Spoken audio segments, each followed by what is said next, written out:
Hello students, welcome to my channel Education Lane. तो अब हम करेंगे बाउंड्री कंडीशंस करेंगे इंटरफेस पे। दो पार्ट्स में डिवाइडेड है ये वाली वीडियो। आज हम करेंगे बाउंड्री कंडीशंस बी और एच के लिए, और नेक्स्ट वीडियो में हम करेंगे डी और ई के लिए। तो let us start with the first condition, that is for B. B is magnetic field. इसके लिए हमने क्या किया है, एक इंटरफेस कंसीडर किया है। इंटरफेस का मतलब क्या है कि कोई भी दो मीडियम, अगर मान लो जैसे एक तो आपका ये बोर्ड हो गया है और एक ये नीचे वाला, तो ये दो सरफेसेस हो गए, ये मीडियम 1 हो गया है, ये मीडियम 2 हो गया है। ठीक है, तो यहाँ पे दो हमने कंसीडर कर लिए, एक मीडियम 1 है, एक मीडियम 2 है। मीडियम इसमें हमने एक पिल बॉक्स कंसीडर कर लिया है। ठीक है, पिल बॉक्स का हाइट जो है वो डेल एच है। आधा पिल बॉक्स मीडियम 1 में है और आधा मीडियम 2 में है। तो यहाँ पर ऊपर जो मीडियम 1 में मैग्नेटिक फील्ड है वो B1 है, यहाँ पर B2 है। यहाँ पे इस एरिया को मैंने कंसीडर किया है S1, इसको S2, और ये वाला जो है इसे S1 डैश हो गया, ये S2 डैश हो गया है। ठीक है, अब हम क्या, कहां से हमें अप्रोच करना है, कैसे करना है कि बेसिकली हम कंसीडर करेंगे जो हमारी ये वाली जो कंडीशन है, मैक्सवेल्स फोर्थ इक्वेशन जो है, इससे हम स्टार्ट करेंगे इसको। और हम धीरे धीरे क्या करेंगे, इंटरफेस पे लाने के लिए हम डेल एच हाइट को अप्रोचिंग टू 0 कर देंगे। जब डेल एच हाइट 0 हो जाएगी तो क्या हो जाएगा कि S1 और S2 सरफेस है वो एक दूसरे के ऊपर ऑलमोस्ट ओवरलैप हो जाएंगे और वो क्या बन जाएगा, बेसिकली इंटरफेस बन जाएगा। ठीक है, और S1 dash and S2 dash यहाँ पर ये जो है ये क्या हो जाएंगे, ऑलमोस्ट 0 हो जाएंगे। ठीक है, कब, जब डेल एच 0 होगा। ठीक है, तो मैं यहाँ पे लिख देती हूँ कि if del H tends to 0 then S1 dash equals to S2 dash tends to 0। ये दोनों भी क्या हो जाएंगे, 0 हो जाएंगे। तो लेट अस स्टार्ट, कैसे लिखना है, फ्रॉम मैक्सवेल्स फोर्थ इक्वेशन, जो हमने मैक्सवेल की 4 इक्वेशंस बताई थी उसकी फोर्थ इक्वेशन कंसीडर करो, ये हमारी थी। Integrating this over volume V of the box, इस वॉल्यूम जो है इस बॉक्स का वो क्या है, V। तो यहाँ पर V के ऊपर इसको इंटीग्रेट करा तो क्या आ गया, del dot B dV is equal to 0। Using divergence theorem, कौन सी थ्योरम यूज करनी है, थ्योरम जो गॉस डाइवर्जेंस थ्योरम वो क्या करेगी, वॉल्यूम को क्लोज्ड सरफेस इंटीग्रल से रिलेट करेगी। तो हमारा ये एक्सप्रेशन आ गया। अब ये जो क्लोज्ड सरफेस इंटीग्रल इसके ऊपर है तो मैं इसको अलग अलग डिवाइड कर सकती हूँ। एक ये वाला surface S1 surface, S2 surface, S1 और S2 डैश। तो सेम चीज मैंने यहाँ पे यही करी है, S1 dash, S2 dash, sorry S1, S2, S1 dash and S2 dash, this is equal to 0। ठीक है, अब यहाँ पर S1 जो सरफेस है वहां पे आपकी मैग्नेटिक फील्ड क्या है, V1, यूनिट वेक्टर क्या है, N1। सिमिलरली यहाँ पर B2 और N2। ठीक है, अब यहाँ पर भी हमने क्या किया है कि कोई यूनिट नॉर्मल वेक्टर ले लिया है S1 डैश और S2 डैश पे। अब नेक्स्ट स्टेप क्या है कि अब हमें क्या करना है, डेल एच को 0 करना है। डेल एच को हमने टेंडिंग टू 0 कर लिया तो S1 और S2 ऑलमोस्ट क्या हो जाएंगे, एक दूसरे के ऊपर आ जाएंगे। They will approach each other at interface. तो क्या हो जाएगा मेरा, ये वाली जो टर्म्स हैं, ये वाली, क्योंकि S1 डैश और S2 डैश क्या हो जाएगा, अप्रोचिंग टू 0 यहाँ पे, तो ये दोनों मेरी क्या हो जाएंगी, कैंसिल हो जाएंगी। ठीक है, तो मेरे पास कौन सी दो टर्म बचेंगी, ये वाली, और सरफेस S1 S2 को मैंने एक S से डिनोट कर दिया है, दैट इज S। तो B1 dot N1 ds plus B2 dot N2 ds is equal to 0। Now let us see the next step. यहाँ पर मेरे को ये वाला पार्ट मिल गया था। अब equation 3, this will be valid for any true surface. मतलब ये क्या होगा कि किसी भी सरफेस के लिए वैलिड होगा, कब, जब ये वाली जो टर्म है, क्योंकि ds तो कभी 0 होगा नहीं, सरफेस एरिया कुछ ना कुछ तो एरिया होगा, हमेशा होगा, तो ये वाली टर्म क्या हो जाएगी मेरी, 0।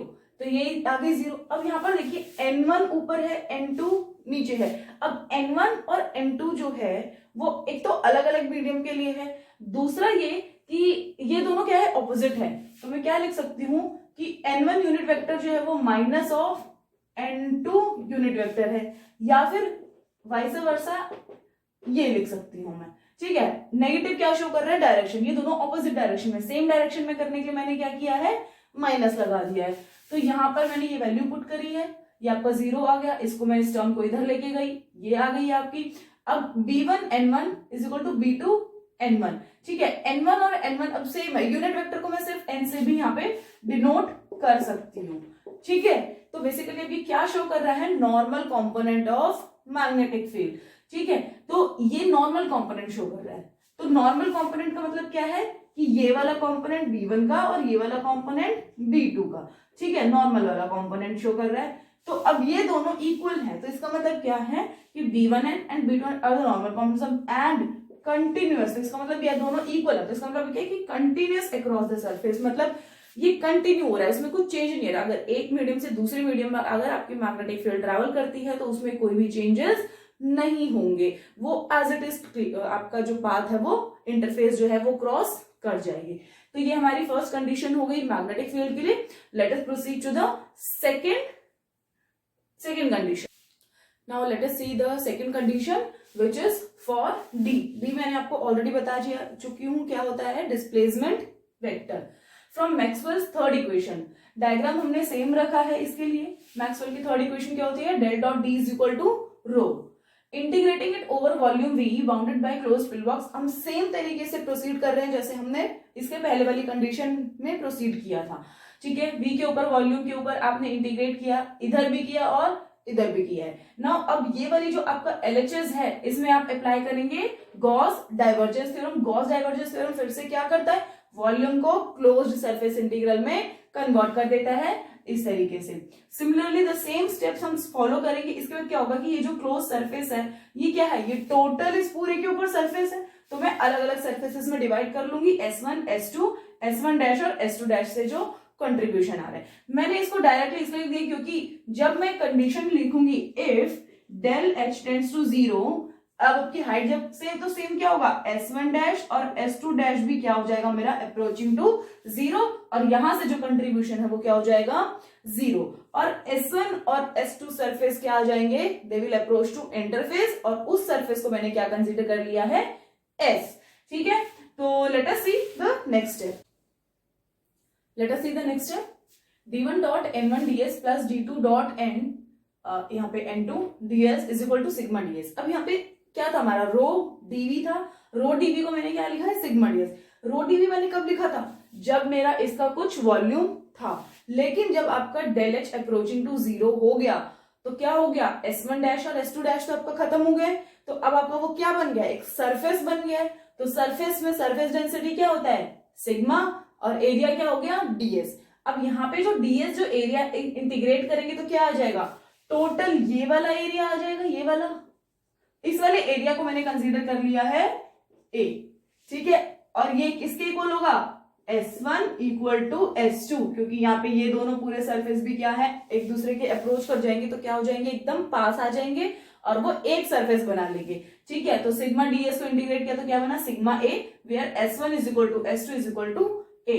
यहाँ पे वैल्यूज पुट करिए, और ये जो आपका इंटीग्रेशन है इसको पूरा इंटीग्रेट करेंगे, ds क्या हो जाएगा, S1 हो जाएगा पूरा surface, D1 dot N1 S1 plus D2 dot N2 S2 is equal to sigma a। अब देखिए ये तीनों इक्वल है, ये और ये, तो ये क्या हो जाएंगे, कॉमन लेके कैंसिल आउट हो जाएंगे, तो आपके पास क्या हो जाएगा, D1 dot N1 plus D2 dot N2 is equal to sigma. ये मैंने आपको पहले भी बताया था कि N2 is equal to minus N1 cap, और कैसे लिख सकते हैं, N1 cap is equal to minus N2 cap. Negative क्यों है, क्योंकि दोनों ऑपोजिट डायरेक्शन में, सेम डायरेक्शन में करने के लिए मुझे यहाँ पर नेगेटिव साइन लगाना पड़ेगा। तो D1 N1 minus D2 N1 is equal to sigma, और D1 N minus D2 N is equal to sigma. अब ये क्या शो कर रहा है, नॉर्मल कॉम्पोनेंट, तो इसका मतलब क्या है कि इलेक्ट्रिक डिस्प्लेसमेंट के नॉर्मल कंपोनेंट कभी भी कंटिन्यूअस नहीं होते हैं, उनके बीच में कोई ना कोई डिफरेंस होता है। तो इसका मतलब ये कि इलेक्ट्रिक डिस्प्लेसमेंट वेक्टर जो है जब एक मीडियम से दूसरे मीडियम में जाता है तो वो कंटिन्यूअस नहीं होता है, उसमें कुछ चेंजेस आ जाते हैं। तो दिस वाज ऑल अबाउट आपकी boundary condition for B and D. E और एच की हम नेक्स्ट वीडियो में करेंगे। Till then please subscribe my channel Education Lane for further video, and thank you for